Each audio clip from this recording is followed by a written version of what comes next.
Okay, so we're pretty much done looking at array lists and linked lists.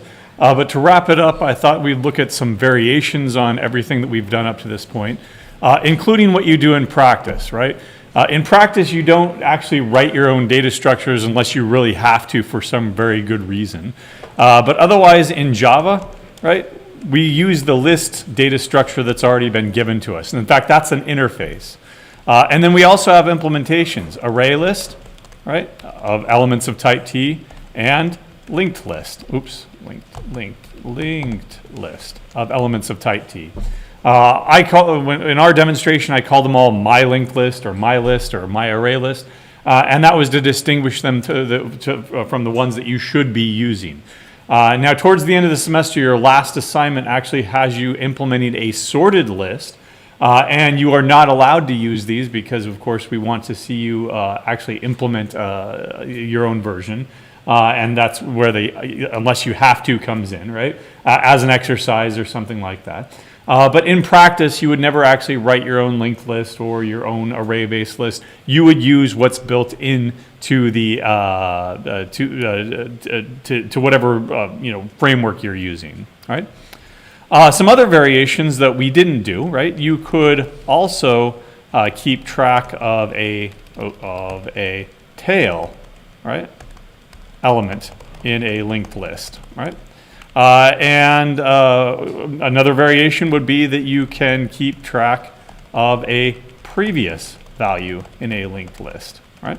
Now, what this is called a doubly linked list. And let me just go ahead and show you a picture of what it looks like once it loads up here, right? It looks something like this, right? Where you're keeping track of a head and you're keeping track of a tail, so you can start at either end. And then each node, instead of just having a reference forward, it has a reference forward and a reference back. So that you can go forward, you can traverse backwards, right? It makes some things easier. And that's the advantage, right? Because, for example, when we were doing certain things, we needed to get a node, and then we realized, oh no, we need to go one before that because we need access to the previous node. Well, this would have allowed you to go ahead and get that node, and then you can work either way. You can go to the previous, or you can go to the next. Keeping track of the head and the tail at either end, of course, that is that's making reference to a sentinel value, in this case null, to indicate that these are the endpoints of the list, right? And so that's called a circular. It's called a doubly linked list, right? And at this point, what I want to do is I want to come over here to my IDE, and let's go up here to demo. And I want to show you what the linked list in Java actually looks like, right? Here's a linked list of, say, I don't know, strings, doesn't matter, names is equal to new linked list. All right. And I'll just get it to compile here. Of course, I need to bring it in as an import. Once it's imported, we can take a look at it, right? But what I want to do is I want to look at the actual implementation here, right? How does Java actually do this, right? Well, it has an internal node class here, right? What is a node? A node is an item, right? Just like we did before. It's been parameterized here so that it can hold any type, integers, strings, doubles, whatever.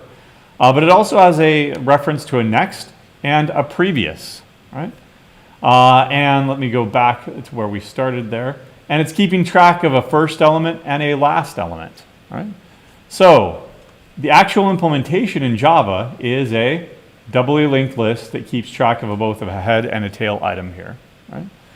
And if you want to, you can also take a look at the internal workings of the array-based list, an array list, and you can see that it's holding everything inside of a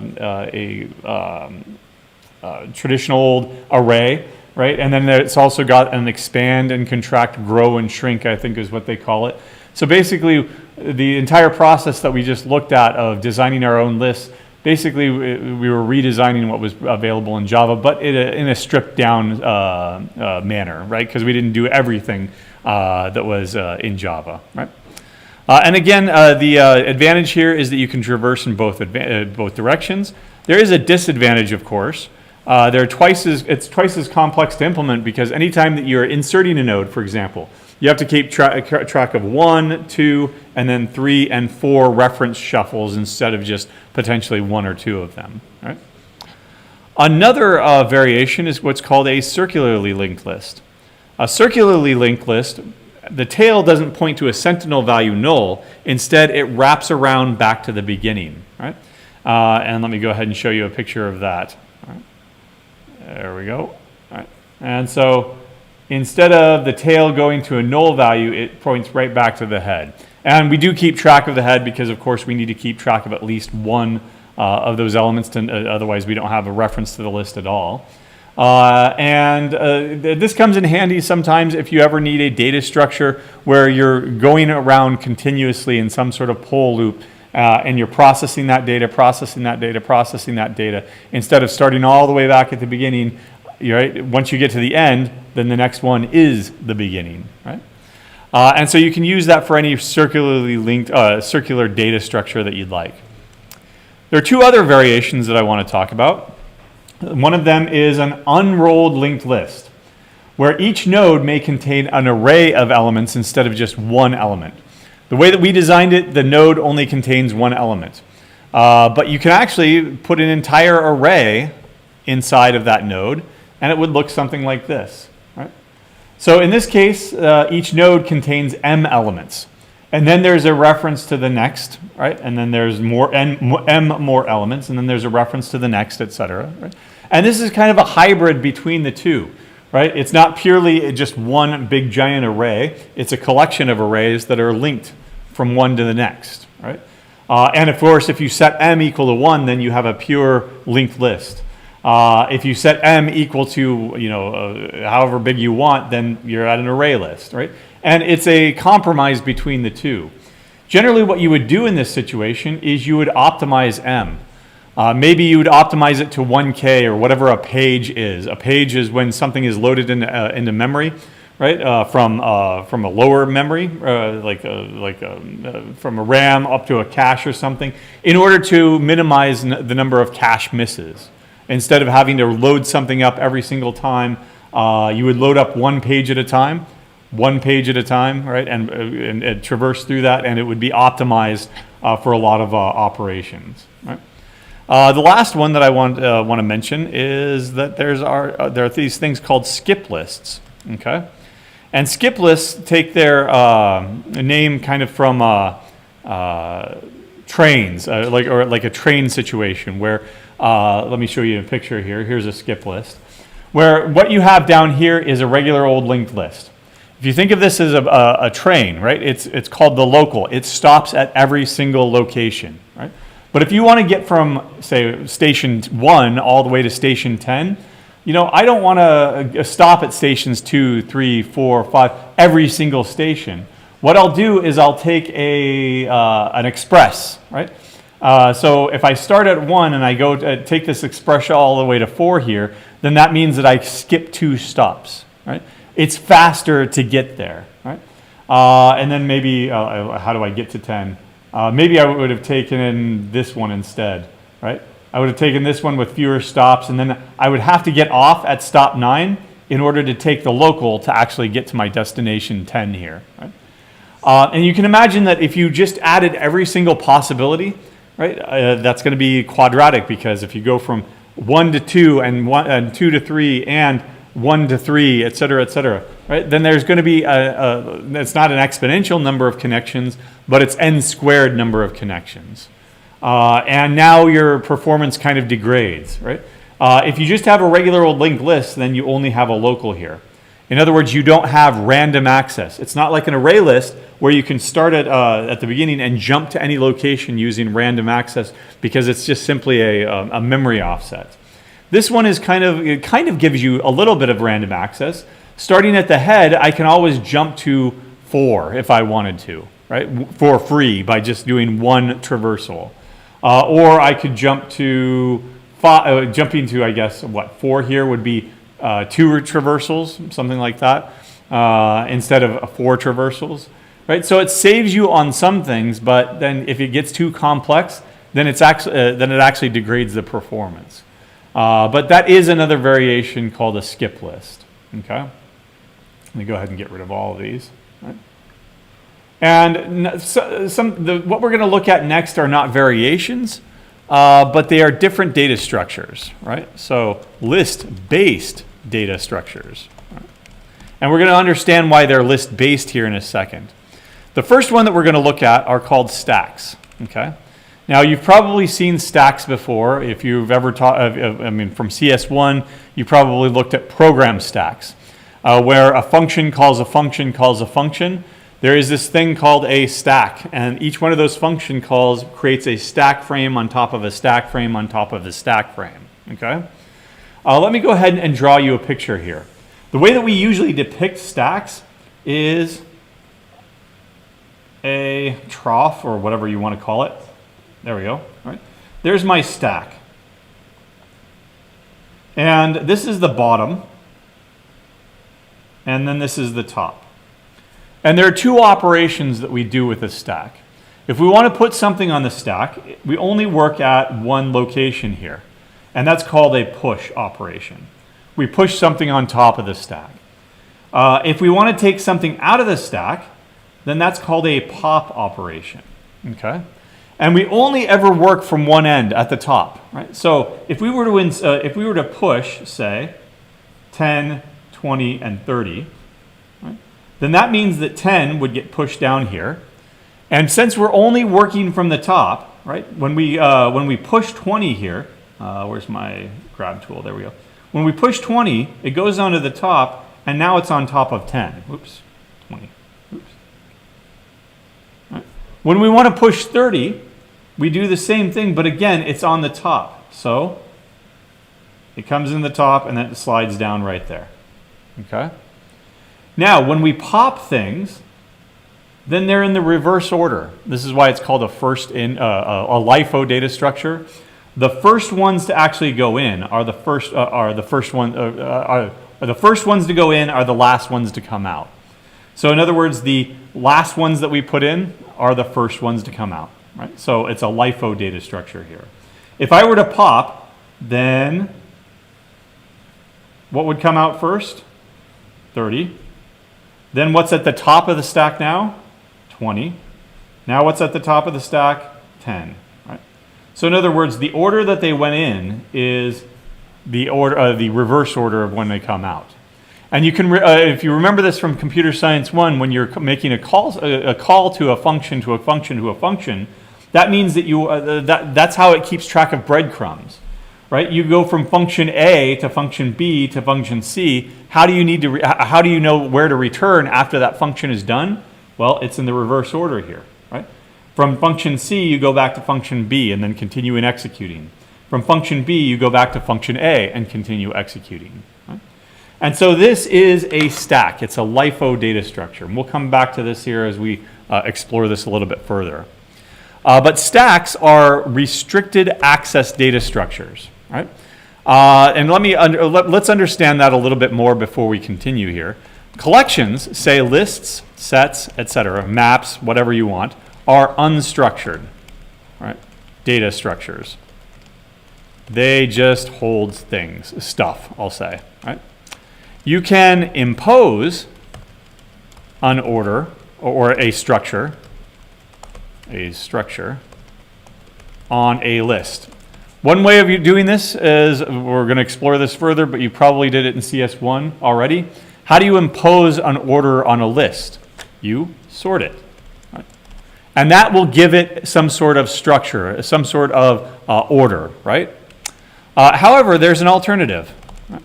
You can impose an order or a structure, I'll say, on a data structure through its behavior. Right? Now, when you sort something, you're imposing a structure on its state, right? It's an arrangement. You're storing these 1, 2, 3, 4, 5 things here. You rearrange them so that they're in order, 10, 20, 30, 40, and 50. Right? That was the structure that we imposed, but it was on the state. What we're actually going to do now is we're going to impose a structure through its behavior. In other words, its methods. Right? In other words, we will restrict access to how how you interact with the database, or not the database, but the data structure, right? Okay. Now, the way that we're going to do that is by only allowing a push operation or a pop operation.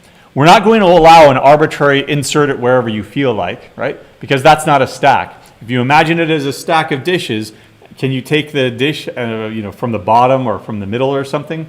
It'll all come crashing down. Or can you take an arbitrary dish and you can put it anywhere where you want with a stack of dishes? No, you always put it on the top. Otherwise, you risk knocking it over.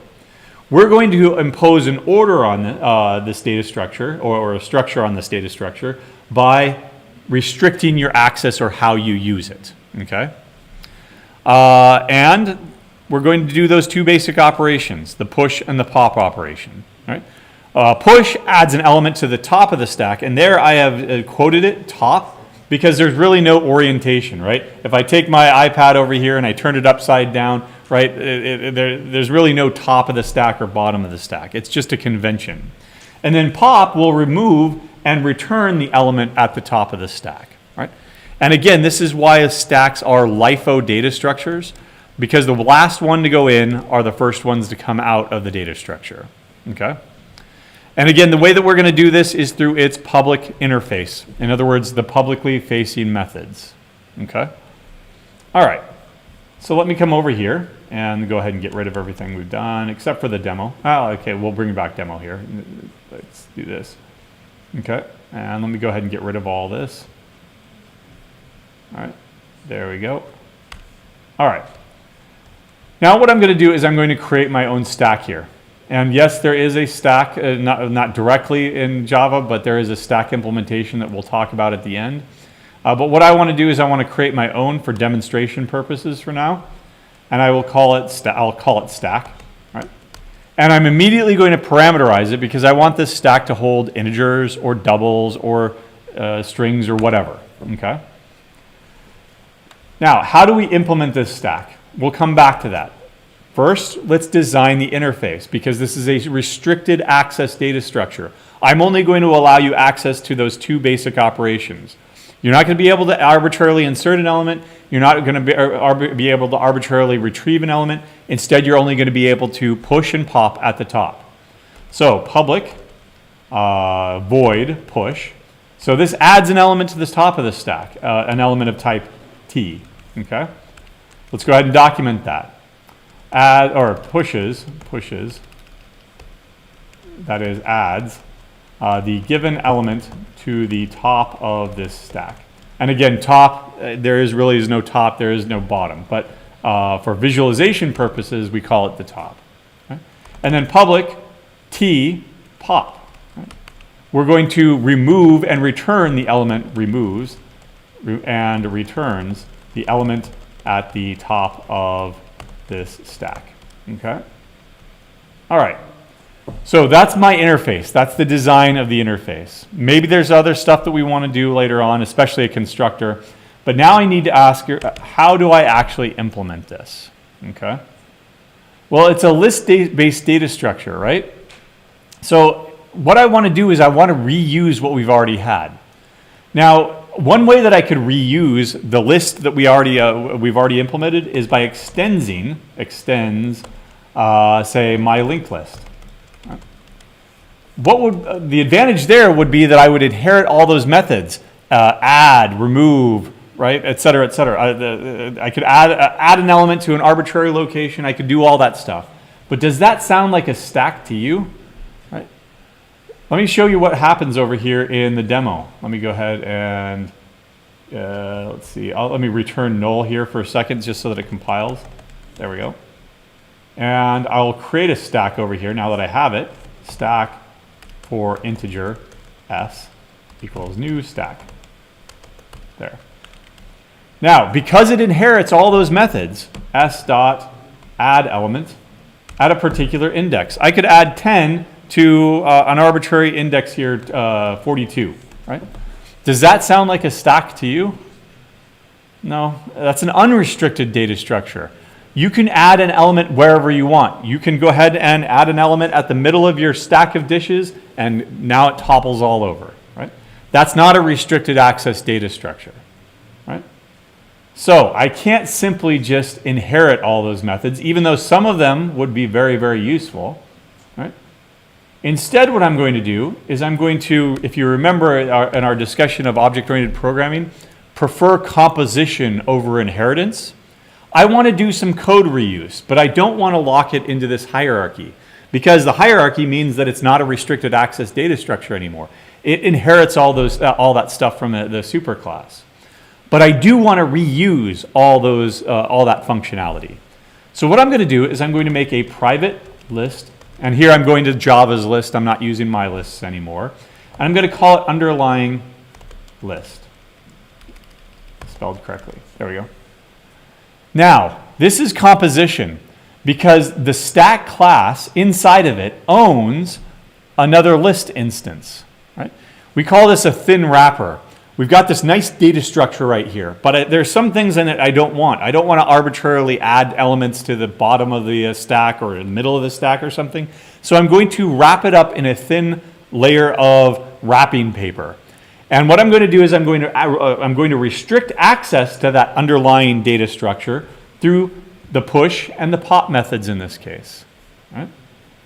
Now I do need to bring this in from java.util.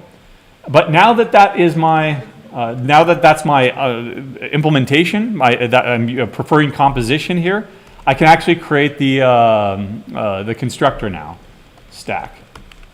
This dot underlying list is equal to new. What kind of a list do we want now? Right. So do we want a linked list or do we want an array-based list? And there's no real wrong answer there. You could do either, and both of them could be made to be efficient, but there's going to be one that's going to be much simpler, right, and much more straightforward. What do you want to use here? Do you want to use an array list or do you want to use a linked list? Remember, it looks something like this, right? Where we're putting stuff in at one end and we're taking it out, we're putting stuff in at one end and we're taking stuff out at the same end, right?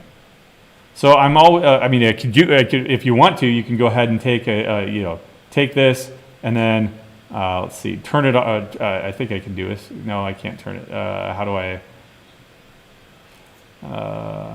All right, I can duplicate it over here, and this one I can turn. Where's? Come on, there we go. Right, I can turn it like that, and that looks very much like an array, right? An array that would then grow in one direction. So I could do an array, right? But also I could do, a linked list here. Right? There are advantages and disadvantages to both, right? For now, let's just go ahead and choose one. Let's go ahead and choose the linked list, okay? I do need to bring that out, that in. Let's import that. Come on, import. There we go. All right. Now, the rest of the implementation is going to be in terms of that underlying list, that internal data structure that I've put a thin wrapper around, right? How do I push something? So this dot underlying list dot add, and what does add do? By placing, let's see, appends the specified element to the end of this list, right? So add X. There we go. So if I'm working at the end of the list, that is, here's the head, here's the tail, I'm always inserting at the tail. If I'm always inserting at the tail, then where should I be popping from?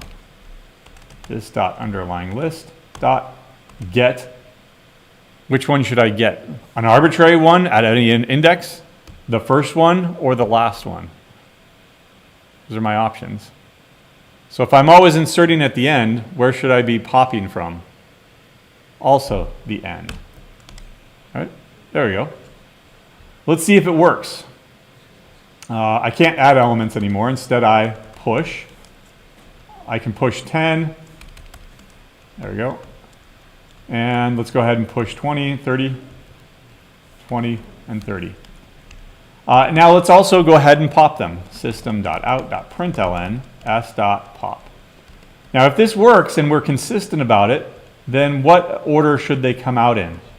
So if I put it in 10, 20, and 30, like the example that we did over here, it should come out as 30, 20, and 10 because it's a LIFO data structure. Let's go ahead and run it and see if we did it successfully. Right, we put in 10, oops. We didn't do it successfully. What did we do? All I'm doing is returning, right? What do I need to do? I need to value is equal to, not get last, but there's another one in there called dot remove last. There we go. Otherwise, all that was doing was, getting it and returning it, but it wasn't actually removing it from the top. So return. There we go. All right. Now let's come over here and see if we get 30, 20, and 10. Yep. Cool. One more question here. What would happen if I tried to pop 4 things after having only pushed 3 things? Predict, what do you think is going to happen? So a stack here that's empty, right? That means that the underlying list is empty. Can you remove the last? Right? Removes and returns the last element in the collection, right?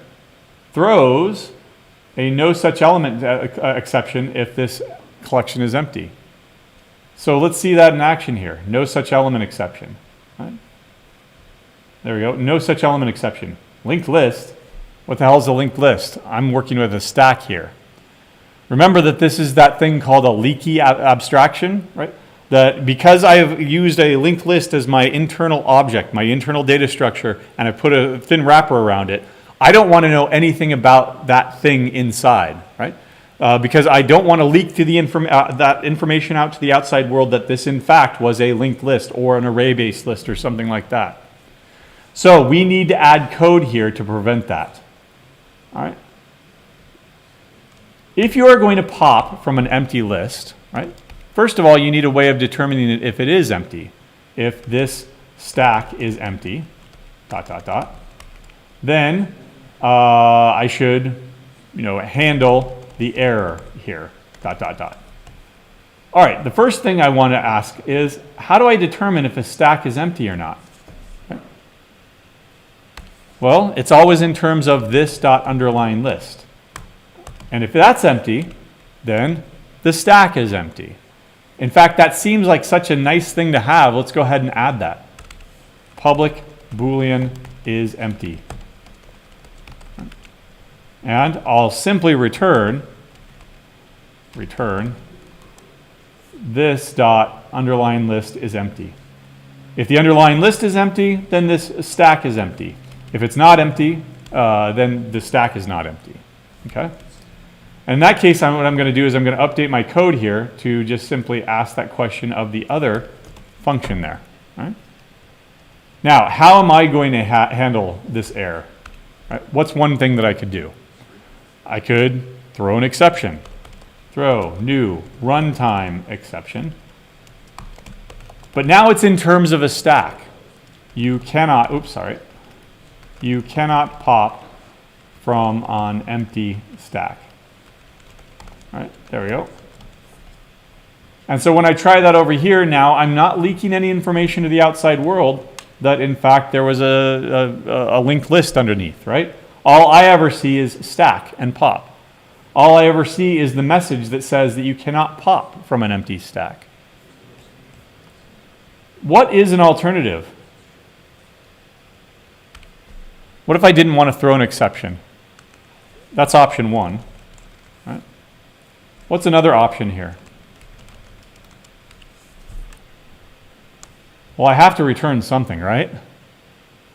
So, what could I return to indicate there was nothing there in Java? In Java, what is nothing? Null. So, return null. In other words, you're going to return a flag value, right? And in this case, it's null. Now, the problem with that approach is what happens when you actually push null? Right? So I pushed 10, null, 20, and 30, right? How do I distinguish between, oh, it was an empty stack and it returned null, or no, we actually pushed null on there at some point and it returned null, and because that's what was on the stack? Well, that's where this design comes in. You could always ask, is it empty? If it's empty, then I shouldn't be asking for a pop operation to begin with, right? So defensive programming comes into play there, right? So there's option 1 and option 2, right? All right, so let's talk about what we've just done generally, right? Generally, you are not allowed to arbitrarily insert elements wherever you want, and this interface prevents it, right? The implementation, we use composition instead of inheritance, to leverage existing data structures. And then we can also talk about secondary functionality. Right? Method to determine the size of the stack, right?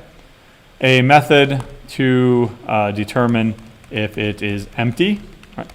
A method to determine if it is full, right? We've all experienced this in computer science 1 before. What happens when you have a runaway recursion? A recursion where you never have a base case. You just keep calling a function, calls a function, calls a function, calls a function, and your call stack eventually fills up. What happens when you make one more function call on the top? What is that called? What happens when you fill up your stack? Oh, close. This one is it's full though, and I go one more. It's a website. Stack Overflow. We're overflowing the stack, right? So what happens when we fill up this stack? Well, first of all, that means that we've designed it so that there's some sort of maximum capacity here. This one doesn't have any maximum capacity. It's a linked list. It can grow arbitrarily big, as much memory as your computer has, right? Let's go ahead and get rid of that. I don't know why that popped up, but what we could also do here is optionally, include a max capacity. Right? In fact, let's do that. Private int max capacity. Right? We can create another constructor here where the initial one what we'll do is we'll say that there is no maximum capacity. So this dot max capacity is equal to 0, right? That will be our flag value to indicate, no, you can have as big of a stack as you want. But otherwise, what we could do is we could also add int max capacity, right? And then we'll accept a different maximum capacity. This dot max capacity is equal to max capacity. Right, there we go. In fact, we should probably be calling that other function up there. We can clean this up a little bit by calling this 0, right? And that will set the maximum capacity to 0, and then the underlying list will also be initialized, right? And so the max capacity, what we'll do is we'll interpret this as 0 is equal to no max capacity, right? Otherwise, there's a maximum capacity here. Now you have to ask yourself, when you add something, are we going to check for that? If this dot max capacity is strictly greater than 0, right? So in other words, we have a maximum capacity, and not Python, and this dot is full, right? Okay. Then we don't do it. We either 1, throw an exception, or 2, what's my other option in this case? I'm not returning anything because this is a void function, right? So what happens when you don't know what to do? The best case scenario is do nothing, right? In other words, this is a noop, which is a no operation, right? We'll just simply return, and that's it, okay? Well, that means that I need an isFull method, and so we'll go ahead and add that here, isFull, all right? And again, our logic for this will be if we've got a maximum capacity, if it's greater than 0, and this dot underlying list dot size is equal to the max capacity, then I will return true. Otherwise, I'll return false. There we go. Now that's just my first version of this, of return false. And lots of CS1 students would write a function like this. If this, then return true. Otherwise, return false. Can we clean up that code a little bit better? If this condition is true, we return true, right? If this entire condition right here is true, then we end up returning true. If that condition is false, we end up returning false. So what could I just simply return? Just return the value of the expression. You don't need an else if statement here. All you need is the expression, and then we're going to return that expression. Right? That will allow me to clean up my code up here a little bit more. Where are we? There we go. And I don't need this because the max capacity is already in there if this is full. Right? There. Then I will do nothing. Or if you wanted to, you can throw an exception instead. All right. Now what happens over here in the demo if I create a stack that can only hold, say, 2 things, but I try to push 3 of them? Right? Then this is going to end up doing nothing, right? So when I pop, then it goes 20. It rejected 30 basically, and then pop. It returns null in this case as the last element. Right? In fact, that allows me to put it into some sort of a loop. While s dot is empty, while it's not empty, just go ahead and keep popping stuff out of it. There. Now, what gets popped out of this? Well, I pushed 10, I pushed 20, but 30 was rejected because of the capacity, and so it will pop 20 and 10, and no null there in that case. All right. All right, so that's some secondary functionality. Here's one other piece of functionality. It's called peek. Right? It'll allow you to peek at the top to see what's there, but not return it. Right? In other words, we want to look at the top and say, oh, there's 10, 20, and 30. 30 is on top. We'll go ahead and give you a copy of 30, but we don't actually remove it from the stack. It still stays there. Right? You're peeking at it. You're not actually popping from it. Right? And it's optional. It's secondary functionality. But what would it look like over here in the stack? Let's come up here. This is going to be public T peek. Right? And it's going to be very, very similar to pop, except that instead of remove last, we'll do what I did in the beginning with when I made a mistake, and this dot underlying list dot get last. Right? Now, of course, you're going to have to do some bounds checking, not bounds checking anymore, but check to see if it's not empty. Right? If this is empty, then we'll go ahead and return null, just as we did up there. Right?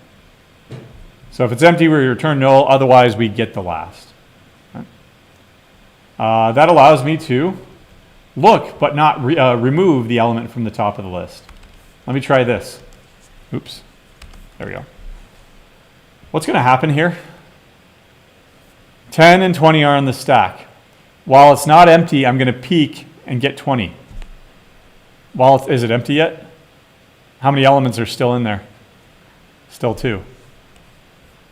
So what's going to happen here? Infinite loop. I'm always getting the thing at the top because I'm only peeking, I'm not popping. So let me go ahead and kill that. There we go. All right. So peek, that's a piece of secondary functionality. Okay.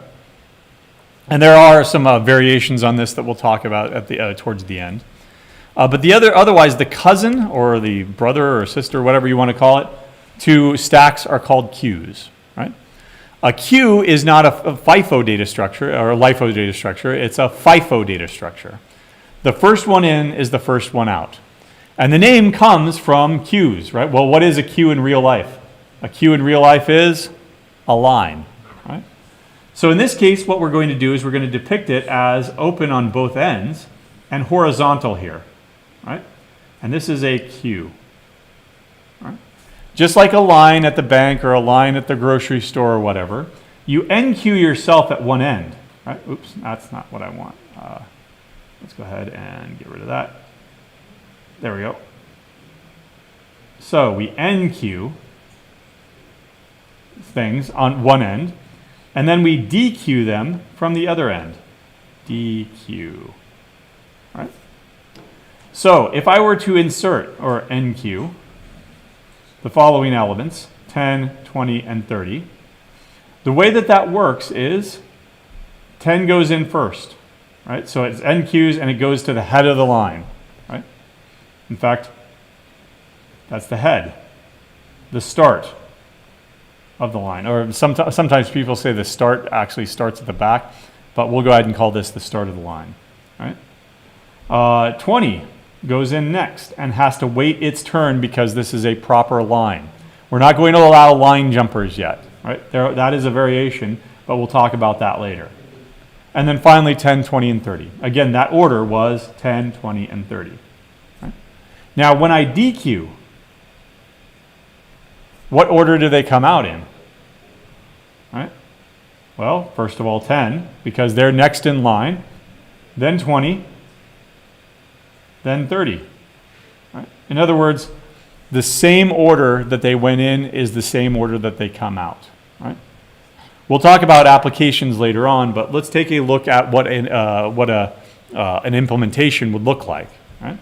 We need, again, it's a restricted access data structure. We have two operations, NQ and DQ.